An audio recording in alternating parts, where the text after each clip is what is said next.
میں ہوں سلمان رشید اور یہ ہے ایک مسافر کی دنیا۔ آج کل میں ایک کتاب پر کام کر رہا ہوں اور وہ سندھ کے اوپر ہے، اور جیسے کہ میری پہلے ایک کتاب ہے فرام لنڈی کوتل ٹو واگا، وہ گرینڈ ٹرنک روڈ کے اوپر ہے، لنڈی کوتل سے لاہور تک بلکہ واگا تک۔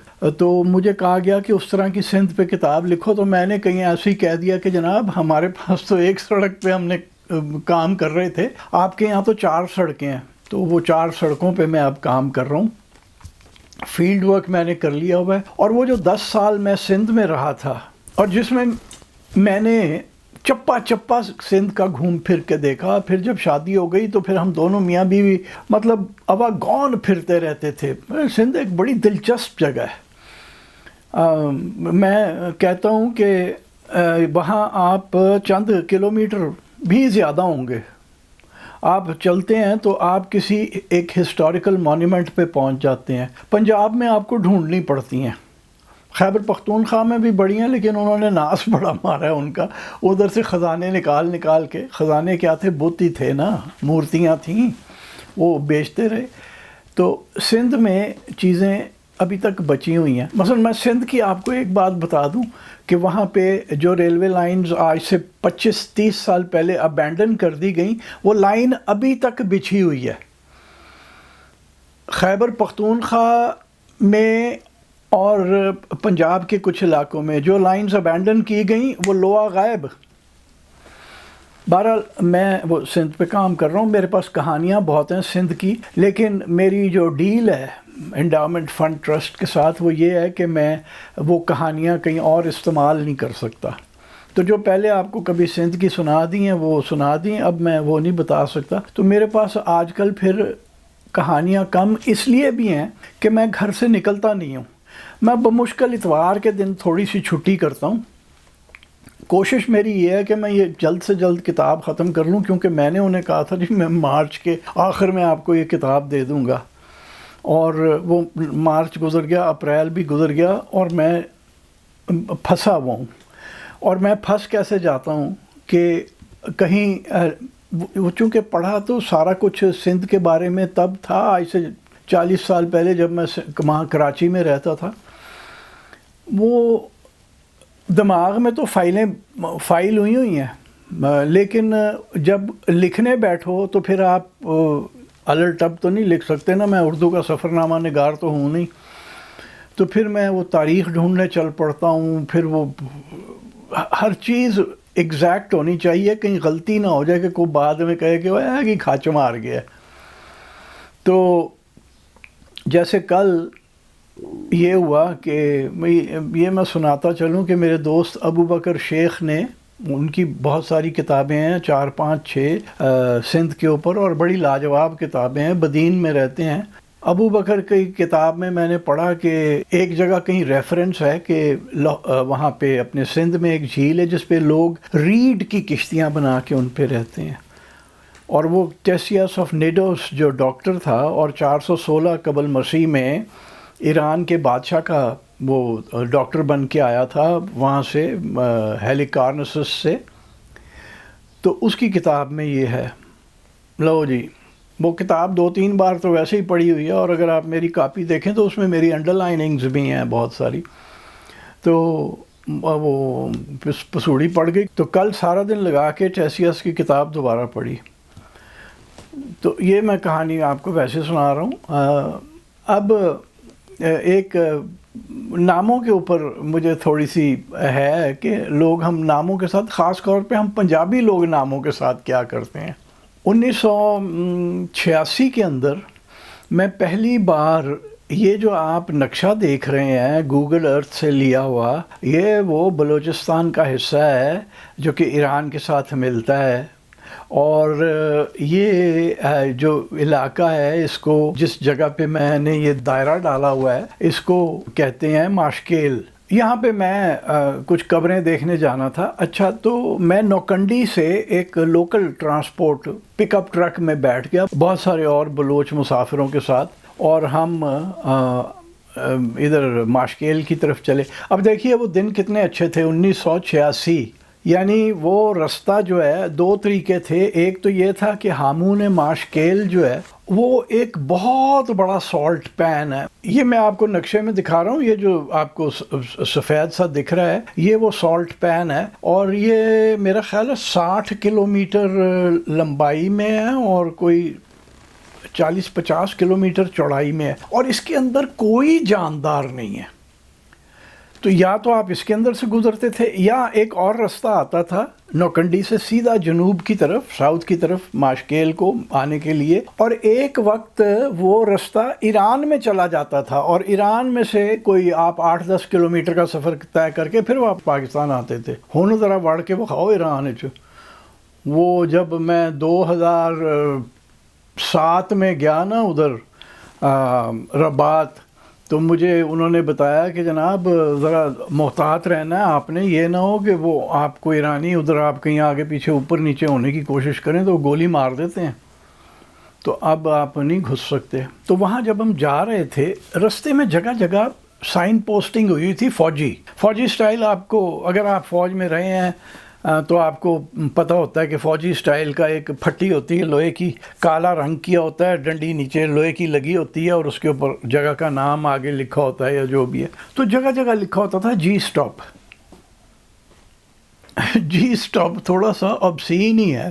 تو میں کہوں یہ جی سٹاپ پتہ نہیں کیا, اور میں نے کسی سے پوچھا جو باقی مسافر تھے, اور دیکھیں وقت اچھے تھے, بلوچ ابھی پنجابیوں کو مارنا نہیں شروع ہوئے تھے. وہ تو جب اس بدذات مشرف نے نواب اکبر خان بگٹی صاحب کے ساتھ کیا تو پھر کام خراب ہوا. تو میں نے کسی سے پوچھا تو وہ کہتا جی یہ ہے گوالستاپ. وہاں ایک جگہ ہے, چھوٹی سی آبادی ہے گوالستاپ. تو فوجی رواج ہے کہ جناب آپ نے کوئی بھی چیز جو ہے نا اس کا نام پورا نہیں رہنے دینا.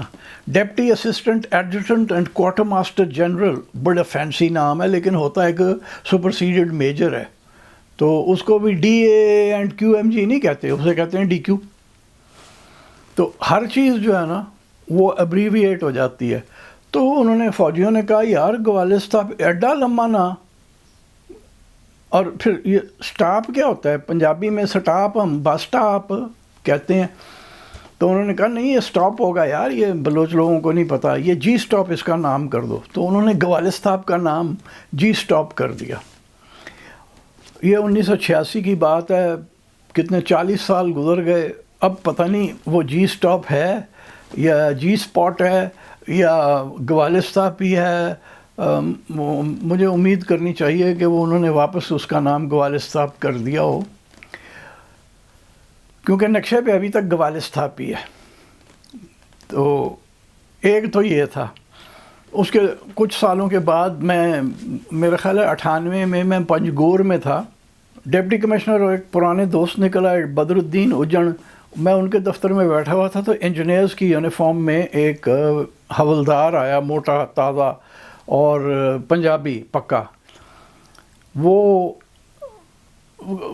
کچھ باتیں کر رہا تھا, تو اس میں وہ دلبدین ایک نام لیتا تھا شہر کا. جی دلبدین جانا ہے, دلبدین جانا ہے. 2-3 دفعہ جب اس نے دلبدین کہا نا, میں کیا اوے حولدارا, وہ دلبدین نہیں ہے, وہ دالبندین ہے.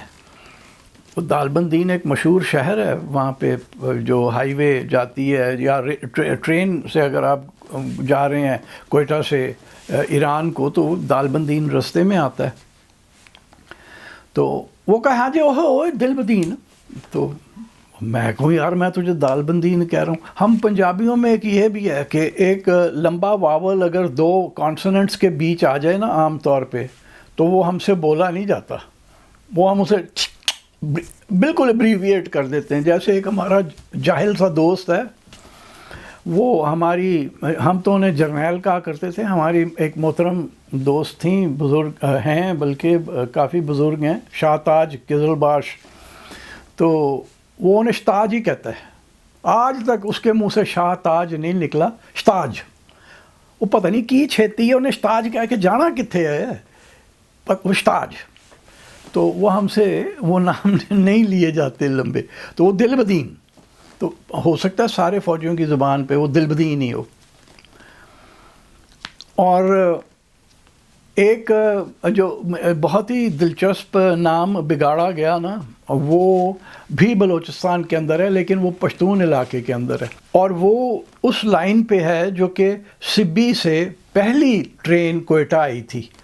یعنی پہلے بولان پاس کے رستے نہیں آئی تھی پہلی ٹرین، وہ سبی سے ناڑی میں گئی، ناڑی گورج میں، اور پھر وہاں سے اوپر ہرنائی خوست سے ہوتی ہوئی چھپر رفٹ میں سے گزر کے وہ پھر نیچے پہنچی کوئٹہ.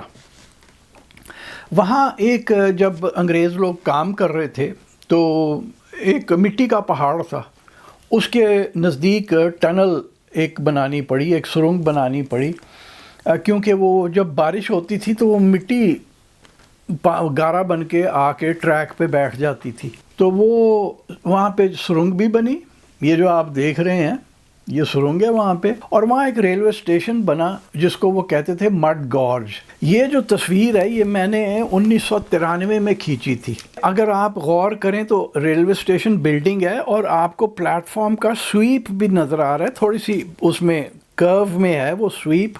یہ بلڈنگ ایک پرانا ریلوے اسٹیشن تھا، اور جب میں گیا ہوں 1993 میں پہلی بار تو یہ لیویز کا وہ پوسٹ بنی ہوئی تھی، وہ جو ہماری لیویز فورس ہوتی ہے اس کی پوسٹ بنی ہوئی تھی، اور وہاں تختی لگی ہوئی تھی مڈ گارڈ. تو میں نے وہ اس سے پوچھا، وہ جو لیویز کا حوالدار تھا، میں نے کہا بھائی جان یہ مڈ گارڈ کب سے ہو گیا؟ یہ تو مڈ گورج تھا. کہتا صاحب ہم تو اسے مڈگاج ہی کہتے تھے. اب پٹھانوں کی زبان میں مڈ گورج جو تھا وہ مڈگاج بن گیا تھا. تو کیپٹن صاحب نے آ کے کہا کہ نہیں یہ تم لوگ بیوقوف ہو، مڈگاج نہیں ہوتا، مڈ گارڈ ہوتا ہے. تو وہ جگہ کا نام مڈ گارڈ ہو گیا تھا. اور وہ کیپٹن صاحب، میں نے کہا یہ کیپٹن صاحب کدھر سے آ گئے یار، یہ کون تھے؟ کہ وہ کوئی اسسٹنٹ کمشنر تھا، جو کپتانی سے اسسٹنٹ کمشنر بن جاتے ہیں اور پھر ڈپٹی کمشنر. میں ہمیشہ انہیں شک کی نظر سے دیکھتا ہوں کہ سالے وہ چھوڑ کے آئے ہو ادھر، کیا تمہارا کیا قصہ کیا، ادھر کیوں آئے ہو؟ اور دکھ کی بات جو ہے نا سب سے بڑی، کچھ سال پہلے میں دوبارہ گیا، کوئی یہ میرا خیال ہے 2016 کی بات ہوگی. 1993 کے بعد میں 1999 میں گیا ایک بار، اور پھر 2016 کے اندر. تو کیا دیکھتا ہوں کہ وہ جو ریلوے اسٹیشن کی بلڈنگ ہے وہ ڈھا دی گئی ہے. تو میں بڑا پریشان ہوا. تو میں نے ان سے، وہ جو بیلدار وہاں پہ کچھ کام کر رہے تھے، پتہ نہیں کیا بن رہا تھا وہاں پہ، میں نے ان سے کہا تو انہوں نے کہا جی وہ سرکار نے کہا کہ یہ اس کی ضرورت نہیں ہے تو ڈھا دو. او بھائی ڈھانے کی کیا ضرورت تھی؟ مڈگاج کوئی مڈ گورج. ویسے انگریز اسے پیار سے، کیونکہ وہ مٹی تو پھر بھی آتی تھی اور ریلوے لائن پہ آ کے بیٹھ جاتی تھی جب بھی بارش پڑتی تھی اور وہ بیلداروں کو ہٹانی پڑتی تھی، تو انگریزوں نے پیار سے اس کا نام مڈ گورج کی بجائے میڈ گورج بھی کر دیا تھا، کیونکہ پاگل کر دیتی تھی وہ مٹی. ابھی چند سال پہلے مجھے واپڈا کے ساتھ ایک چھوٹا سا ایسی میری کام شروع ہونا تھا، پھر نہیں ہو سکا. وہاں مجھے ایک میرے خیال ایکسین تھے، ایگزیکٹو انجینئر تھے یا کیا تھے مجھے صحیح پتہ نہیں، یا کنسلٹنٹ تھے، وہ بھی پنجابی تھے. تو وہ کہتے ہیں کہ وہاں جی نلونگ میں ہم نے ڈیم بنا دینا ہے. تو میں نے کہا جی یہ نلونگ کیا ہے، تو یہ کس جگہ پہ ہے؟ تو کہنے لگے کہ جہاں سے مولا ندی بلوچستان میں خوزدار کے ضلع سے نکل کے آ کے نیچے گنداوا کو آتی ہے. تو میں نے کہا کہ سر وہ نلونگ نہیں ہے، وہ نو لنگ ہے. اور یہ آپ گوگل ارتھ پہ جو دیکھ رہے ہیں یہ مولا ندی کا ڈیلٹا ہے، جب وہ گنداوا ضلع میں جھل مگسی کے نزدیک آ کے وہ اترتی ہے میدانوں میں. تو میں نے کہا کہ جی یہ ڈیلٹا ہے، اور یہ نام بڑا خوبصورت اس لیے ہے کہ 9 بار آپ کو پار کرنا پڑتا ہے. 9 ایک ایسی فگر ہے، میرا خیال ہے کچھ زیادہ تھے، کہ میں جب گیا تو ہمیں تو خیر موقع نہیں ملا گننے کا، میرا پورا ارادہ تھا کہ میں گنوں گا. لیکن جیسے ہی ہم وہاں سے اترنا شروع ہوئے ہیں تو ایک طوفان آیا، اور جو مجھے عامر مگسی نے ڈرائیور بھیجا تھا نا میرے لیے، اس نے کہا سائیں اب بھاگنا پڑے گا، یہ یہاں سے ابھی 9 لنگ کے اوپر اتنا پانی آ جائے گا کہ ہمیں رکنا پڑے، پھر ہو سکتا ہے کئی گھنٹے. تو ہم تو شوٹ لگا کے نکل آئے. میں وہ گن نہیں سکا کہ اس کے کتنے پارٹ بنتے ہیں دریا کے وہاں پہ. بہرحال وہ 9 لنگ اس لیے ہے. تو میں نے ان صاحب کو کہا, نام نہیں مجھے ان کا یاد, کہ بھائی جان وہ نا کیا کہتا تھا, نالونگ نہیں ہے, وہ 9 لنگ ہے. ہاں وہی نالونگ. میں نے کہا جی 9 لنگ. وہ اس کو سمجھ میں نہ آئے. میں بتانے کی کوشش کی کہ بھائی یہ آپ کا ایک کلچرل ہسٹوریکل ایونٹ ہے, یہ ایک کلچرل ہسٹوریکل سچ اس کے اندر بند ہے. تو آپ لوگ نام بگاڑ دیں گے. مجھے یقین ہے وہ ڈیم بنے گا نا, وہ نالونگ ہی ہوگا, وہ 9 لنگ نہیں ہوگا, وہ نالونگ ہی ہوگا. اور پھر پنجابی نالونگ بھی پورا نہیں بول سکتے نا, وہ نلونگ ہو جائے گا. اور وہاں پہ وہ تختیاں لگ جائیں گی, اور پھر پتہ نہیں کتنے سال لگیں گے کہ وہ عام زبان پہ خراب ہو جائے. جیسے اشکومن, گلگت بلتستان میں اشکومن ہے. اشکومن سے اگر آپ اوپر ندی کے ساتھ ساتھ اوپر جائیں تو اب تو وہاں پہ کچھ بھی نہیں ہے, لیکن ایک پرانے نقشے اگر آپ دیکھیں جو کہ 19ویں صدی میں انگریزوں نے بنائے, یا کسی انگریز نقشہ ساز کی آپ داستان پڑھیں, ڈائری پڑھیں, تو اس میں ایک جگہ کا ذکر وہ کرتے ہیں, سوختہ رباط. سوختہ فارسی زبان کا لفظ ہے جس کا مطلب ہے جلی ہوئی, جل گیا ہوا, جلا ہوا. اور رباط سرائے کو کہتے ہیں, عربی کا لفظ ہے لیکن وہ فارسی میں بھی عام ہو گیا رباط.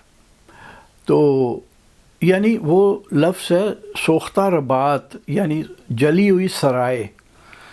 میں جب 1990 میں اشکومن میں تھا تو ایک بہت ہی شاندار صاحب سے میری ملاقات ہوئی. ان کا نام تھا وزیر شاہ فقیر. اونچا قد, چوڑا چکلا جسم, لمبے بال, اور مزاحیہ آدمی, اور خوب ہنسمکھ, مہماندار اشکومن کے اندر. تو وہ میں نے جب ان سے پوچھا, اور ان کے پاس میں رہا بھی, 1 یا 2 راتیں ان کے پاس میں رہا. اشکومن میں نہیں, ایمت میں رہتے تھے شاید وہ, اور ساتھ ایک طرف دریا کے ایک گاؤں ہے, دوسری طرف دوسرا گاؤں ہے. میں اب بھول رہا ہوں, مجھے اپنی کتاب چیک کرنی پڑے گی, میں نے لکھا ہوا ہے اس میں ان کے بارے میں کافی کچھ. وہ اشکومن کے راجہ کے وزیر رہے ہوئے تھے پرانے زمانے میں, اور جب میں 1990 میں انہیں ملا ہوں تو انہوں نے بتایا کہ ان کی عمر کوئی 60-65 سال تھی اس وقت, ایسے کچھ. تو میں نے کہا کہ یہ سوختہ رباط, یہاں کبھی کوئی رباط ہوتی تھی؟ کہنے لگے ہم میرے سے پہلے کی بات ہے, ہمارے باپ دادا نے بتایا تھا کہ ایک رباط ہوتی تھی جس کے اوپر آسمانی بجلی گری اور وہ جل گئی, تو وہ سوختہ رباط ہو گئی. پہلے اس کا کیا نام تھا وہ تو نہیں, انہیں بھی نہیں پتا تھا وزیر صاحب کو, لیکن جب وہ سرائے جلی تو وہ جگہ کو سوختہ رباط کہنا شروع ہو گئے. اب ہمارے جاہل جو اردو کے سفر نامہ نگار ہیں نا, وہ وہاں پہ گئے, کسی نے بتایا ہوگا کہ جی یہاں پہ ایک سوختہ رباط ہے. وہ جاہل جو سنتا ہے نا, وہ سوختہ رباط سنتا ہے, تو وہ اپنی کتاب میں سوختہ رباط لکھ دیتا ہے. اب ہمارے جو جتنے بھی یہ ٹریکر ٹائپ لوگ ہیں نا, یہ سارے ان پڑھ ٹائپ ہیں, سوائے ایک کے, محمد عبدہ اس کا نام ہے. اس کی کتابیں یہاں میرے پاس اوپر پڑی بھی ہوئی ہیں, تو وہ کچھ پڑھتا ہے, باقی سارے ان پڑھ ہی ہوتے ہیں. تو وہ ایک ان پڑھ نے اگر سوختہ رباط کر دیا نا سوختہ رباط کو, تو وہ اب سوختہ رباط گیا. ہر کوئی سوختہ رباط کرتا ہے. میں نے کئی لوگوں کو درست کرنے کی کوشش کی, لیکن وہ ان کے منہ سے سوختہ رباط ہی نکلتا ہے, سوختہ رباط کوئی نہیں کہتا. وہ جو ایک ہسٹوریکل سچ چھپا ہوا تھا نا اس نام کے اندر, وہ اب آہستہ آہستہ گم ہوتا جا رہا ہے. اسی طرح سے جو میرا ایک بہت بڑا مسئلہ ہے, اور وہ ہر سلمان کا مسئلہ ہے, وہ یہ ہے کہ پنجابی اور پٹھان سلمان کا نام یا لفظ انہیں سنائی ہی نہیں دیتا. بلوچ اور سندھی سن لیتے ہیں اور وہ پروناؤنس بھی صحیح کر لیتے ہیں. ہمارے یہاں یہ ہے کہ ابھی کچھ مہینے پہلے میں گیا ایک جگہ, وہ اس نے رسید میرے نام کی کاٹنی تھی, تو کہتا نا میں کیا سلمان, تو اس نے وہاں سلیمان لکھا انگریزی میں. میں نے کہا بھائی میں تین سلمان کہہ رہے ہیں, تو کی لکھ رہے ہیں؟ کہتا تے سلیمان ہی تے لکھے ہے. میں کیا میرا نام سلمان ہے تے میں سلیمان ہی تے لکھ رہے ہیں, اور میں کیا پاگل آدمی, میں سلمان کہہ رہے ہیں تے میں بھی تے سلیمان ہی کہہ رہے ہیں. یعنی وہاں ہماری اتنی بحث ہوئی, آخر میں تھک کے میں نے کہا یار رشید لکھ دے تو. اس کے منہ سے وہ سلمان سن ہی نہیں سکتا, وہ بحث رہا ہے کہ میں سلیمان ہی تو لکھ رہے ہیں، کی ہو گیا تانوں؟ اور پٹھانوں میں بھی یہی ہے، آپ انہیں سلمان کہیں وہ سلیمان ہی کہے گا، اور کئی تو سلیمان ایسے نکالتے ہیں نا منہ سے، سلیمان کر کے جب وہ کرتے ہیں نا تو چھتری کی ضرورت پڑتی ہے، کیونکہ وہ تھوکیں جو نکلتی ہیں پھر وہ بڑی غلطی ہو گئی میرے باپ سے کہ میرا نام انہوں نے سلمان رکھ دیا، سلیمان رکھ دیتے کوئی مسئلہ ہی نہیں ہونا تھا۔ لیکن عجیب بات ہے، سندھی تو چلیں، بلوچی تو جو ہے وہ فارسی سے آئی ہوئی ہے، زبان فارسی پرانی آوستن سے ڈرائیو ہوئی ہے، سندھی اور پنجابی تو سنسکرت سے ڈرائیو ہوئی ہیں۔ وہ پنجابیوں کو یہ بیماری ہے کہ ان کے منہ سے سلمان نہیں نکلتا، سندھیوں میں یہ مسئلہ نہیں ہے، اور ان پڑھ سے ان پڑھ آدمی کو بھی آپ سلمان بتائیں تو وہ سلمان ہی کہے گا، لیکن پنجابیوں کا بڑا مسئلہ ہے۔ اور ایک جو کمال ہمارے یہاں پہ جو کیا گیا ہے نا، وہ قلعہ ڈراور کے ساتھ کیا گیا ہے۔ یہ ڈراور کا جو قلعہ ہے، یہ تصویر میں نے انٹرنیٹ سے لی ہے، میرے پاس کوئی تصویریں نہیں ہیں، پرانی کبھی سلائیڈیں تھیں پتہ نہیں کہاں پڑی ہیں۔ تو یہ ڈراور کا جو قلعہ ہے بہاولپور کے اندر ہے، اور عباسیوں نے کہیں 1733-34 کے اندر یہ جو راجپوت تھے ان سے چھینا تھا۔ اس کا نام ڈراور اس لیے ہے کہ اس کو بنانے والا راول دیوراج جو تھا نا، اس کے نام سے اس کا نام تھا ڈیرا راول، اور ڈیرا راول وقت گزرنے کے ساتھ ساتھ، یعنی راول کے رہنے کی جگہ اس کا ڈیرا، تو وہ ڈیرا راول جو تھا وہ وقت گزرنے کے ساتھ ڈراور ہو گیا۔ اب یہ جو ہمارے جوہلا ہیں، جو سرکاری جاہل ہیں ہمارے، انہوں نے وہ جو کلومیٹر سٹونز وہاں پہ لگے ہیں نا ڈراور کو جاتے ہوئے، ان کے اوپر اس کا نام رکھ دیا دراوڑ۔ اب ہر جاہل اور جو پڑھ بھی لیتا ہے نا وہ بھی اسے دراوڑ ہی کہہ رہا ہے، وہ یعنی ڈراور ایک، اس میں بھی تو ایک ہسٹوریکل سچ چھپا ہوا تھا نا کہ وہ ڈراور کیسے نام بنا ہے۔ اب ہر جاہل اسے دراوڑ دراوڑ دراوڑ لگے ہوئے ہیں، وہ مجھے سمجھ نہیں آتا کہ یہ لوگوں کو ہو کیا گیا ہے، اور نام ہم بگاڑنے پہ کیوں لگے ہوئے ہیں۔ جیسے خانیوال، ملتان جاتے ہوئے لاہور سے، ملتان سے تھوڑا پہلے خانیوال آتا ہے، ایک دن میرا میٹر پھر گیا، میں ملتان میں تھا تو وہاں پہ ایک جگہ لکھا ہوا ہے انگریزی میں خان، جیسے کہ خان ہوتا ہے، ڈیش ای ڈیش وال، جیسے دیوار ہوتی ہے، خان ای وال۔ یہ کدھر سے آ گئی ہے یہ قوم؟ میں سمجھنے سے قاصر ہوں، اور اگر آپ کو سمجھ آئے تو آپ کمنٹس میں بتا دیجیے گا۔